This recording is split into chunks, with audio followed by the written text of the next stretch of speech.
तपोवन ज्ञानानंद सियापति रामचंद्र की, राधापति कृष्णचंद्र की, गौरीपति चंद्रचूड़ की, पवन सुत हनुमान की, तपोवन ज्ञानानंद की, तपोवन ज्ञानानंद की, तपोवन ज्ञानानंद की, सियापति रामचंद्र की, राधापति कृष्णचंद्र की, गौरीपति चंद्रचूड़ की, पवन सुत हनुमान की, तपोवन ज्ञानानंद की, तपोवन ज्ञानानंद की, तपोवन ज्ञानानंद की। भाव भक्ति का भूखा सारी लोग जुगत नहीं पावे, भाव भक्ति का भूखा सारी लोग जुगत नहीं पावे।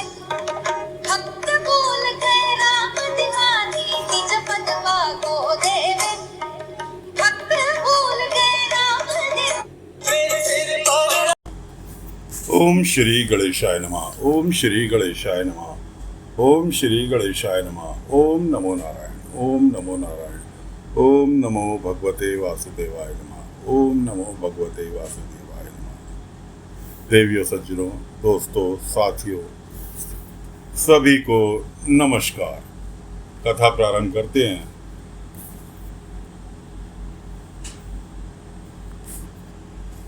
सूत जी कहते हैं, इसके बाद पांडव श्री कृष्ण के साथ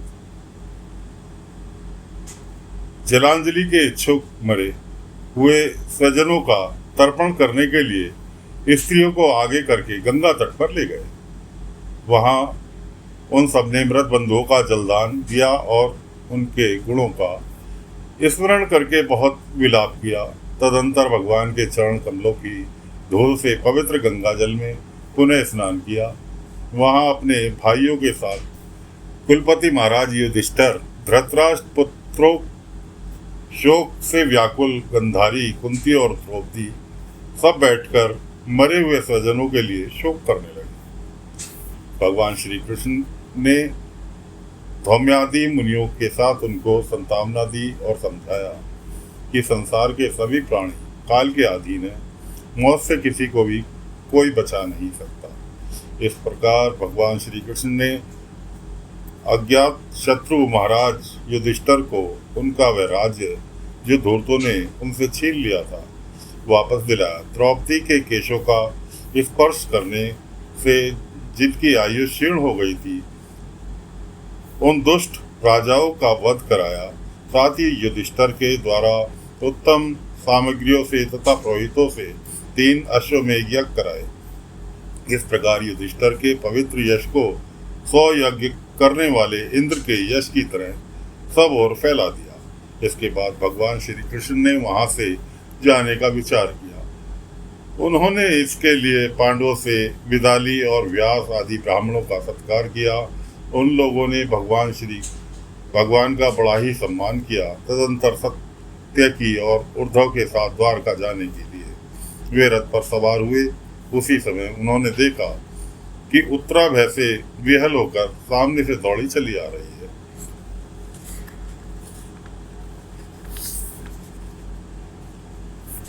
ये कथा दोस्तों गर्भ में परीक्षित की रक्षा, कुंती के द्वारा भगवान की स्तुति और युधिष्ठिर का शोक के ऊपर है। उत्तरा ने कहा, देव ऋषि देव जगदीश्वर, आप महायोगी है, आप मेरी रक्षा कीजिए।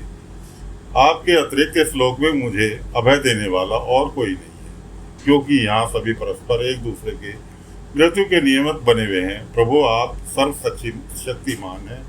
यह दहकते हुए लोहे का बाण मेरी ओर दौड़ा आ रहा है। स्वामी, यह मुझे भले ही जला डाले, परंतु मेरे गर्भ को नष्ट न करे, ऐसी कृपा कीजिए।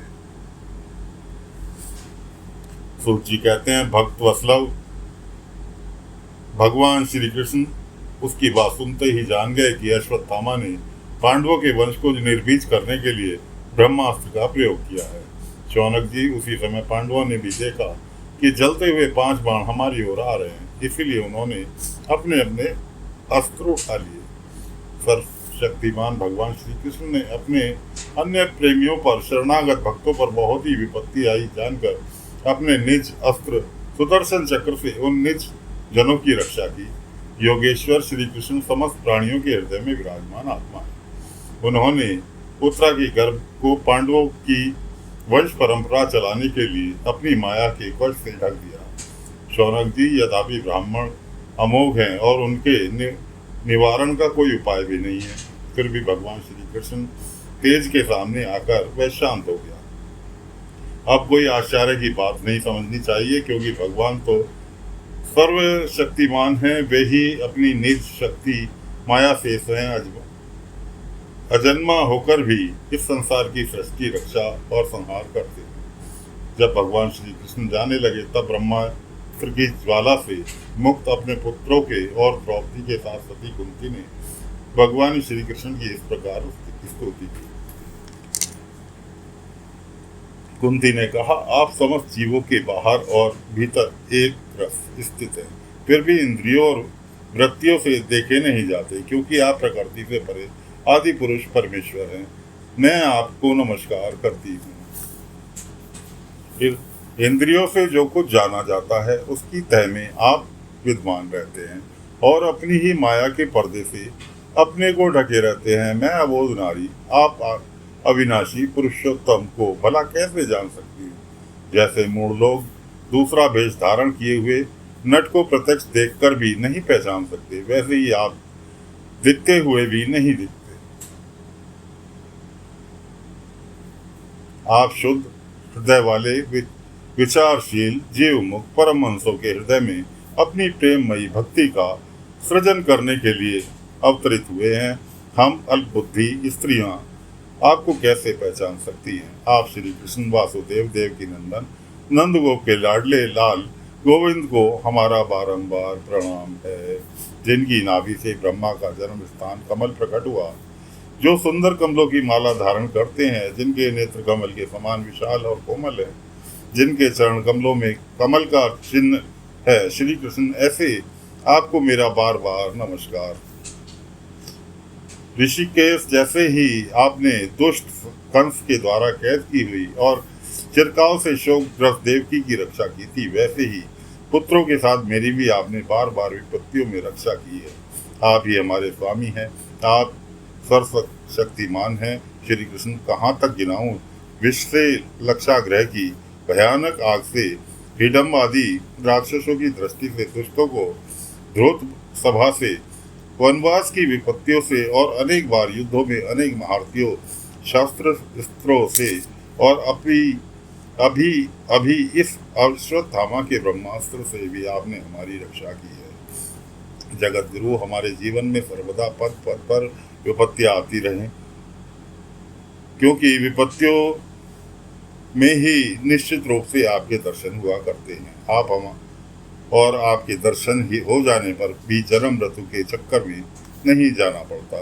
ऊंचे कुल में जन्म, ऐश्वर्य, विद्या, संपत्ति के कारण जिनका घमंड बढ़ा रहा है, वह मनुष्य तो आपका नाम भी नहीं ले सकता, क्योंकि आप तो उन लोगों की दर्शन देते हैं जो अकिंचन है।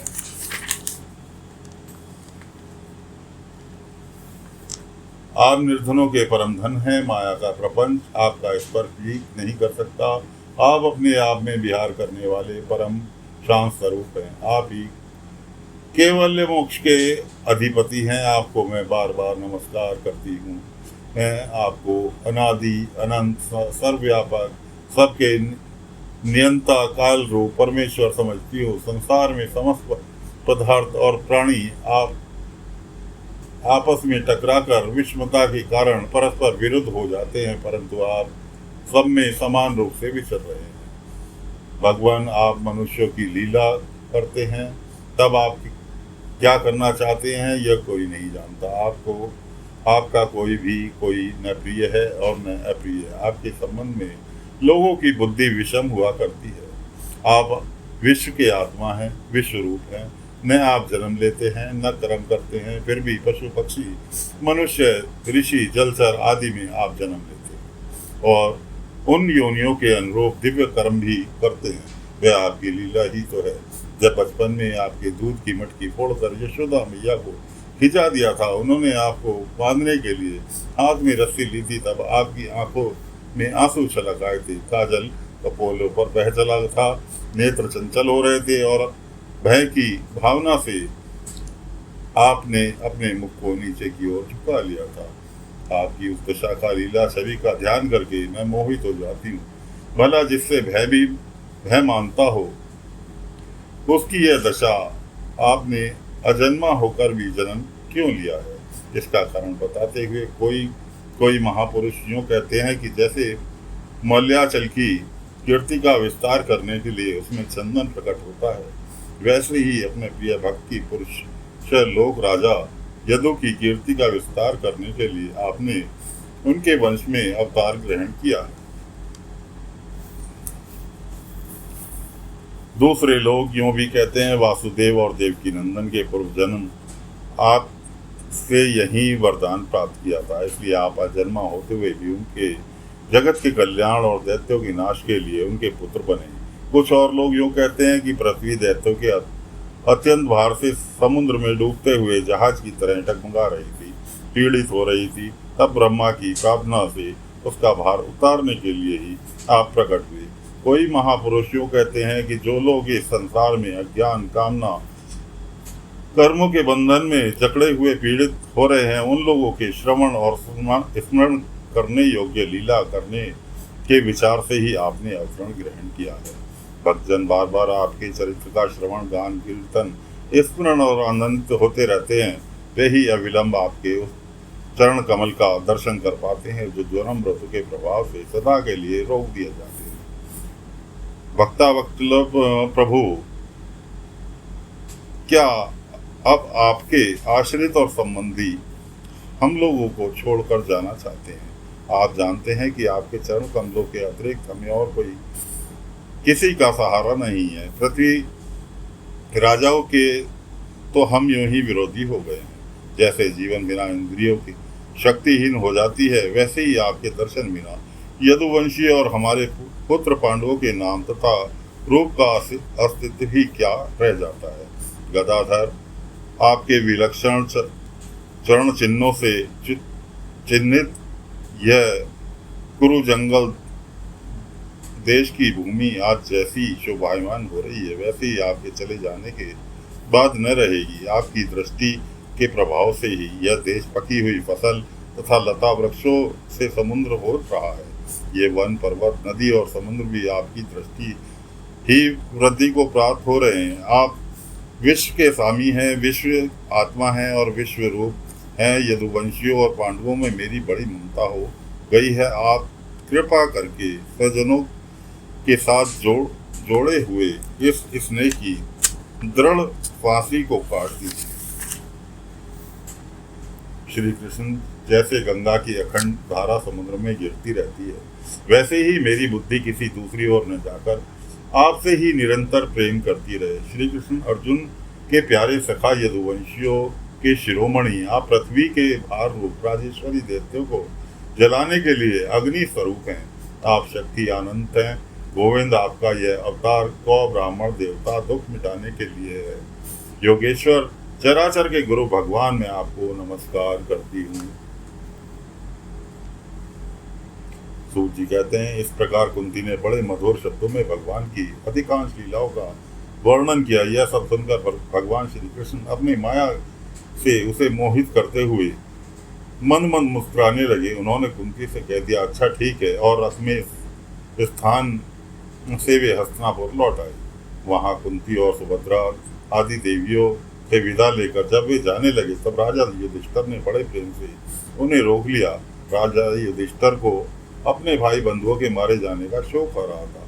भगवान की लीला का मर्म जानने वाले व्यास आदि महर्षियों और स्वयं अद्भुत चरित्र करने वाले भगवान श्री कृष्ण ने अनेकों इतिहास कहकर उन्हें समझाने की बहुत चेष्टा की, परंतु उन्हें संतावना न मिली। उनका शोक न मिटा। शौनकादिक ऋषियों, धर्मपुत्र राजा युधिष्ठिर अपने स्वजनों के वध से बड़ी चिंता हुई। वे अविवेक युक्त चित्त से स्नेह और मोह के वश में होकर कहने लगे, भला मुझ दुरात्मा के हृदय में बुद्ध मूल इस अज्ञान को तो देखो। मैंने सियार कुत्तों के आहार इस आत्मा शरीर के लिए अनेक अदोहनीय सेना का नाश कर डाला। मैंने बालक, ब्राह्मण, संबंधी, मित्र, चाचा, ताऊ, भाई, बंधु, गुरुजनों से द्रोह किया है। करोड़ों वर्षों से भी नरक से मेरा छुटकारा नहीं हो सकता। यद्यपि शास्त्र का वचन है कि राजा यदि प्रजा का पालन करने के लिए धर्म युद्ध में शत्रु को मारे तो उसे पाप नहीं लगता, फिर भी इससे मुझे संतोष नहीं होता। स्त्रियों के पति, भाई बंधुओं को मारने से उनका मेरे द्वारा यहाँ जो अपराध हुआ है उसका मैं गृहस्थ स्योचित यज्ञाविधि के द्वारा मर्जन करने में असमर्थ हूँ। जैसे कीचड़ से गंदला जल स्वच्छ नहीं किया जा सकता, मंदिरा से मंदिरा की अपवित्रता नहीं मिटाई जा सकती, वैसे ही बहुत से हिंसा बहुल यज्ञों द्वारा भी प्राणी की हत्या का प्रायश्चित नहीं किया जा सकता। तो दोस्तों, फिलहाल कथा को यहाँ पर विराम दे रहे हैं। आगे की कथा कल फिर लेकर हाजिर होंगे। तब तक के लिए आज्ञा दीजिए। ओम नमो नारायण, ओम नमो नारायण, ओम नमो नारायण, ओम नमो नारायण, ओम नमो भगवते वासुदेवाय नमः, ओम नमो भगवते वासुदेवाय नमः, ओम नमो भगवते वासुदेवाय नमः। जय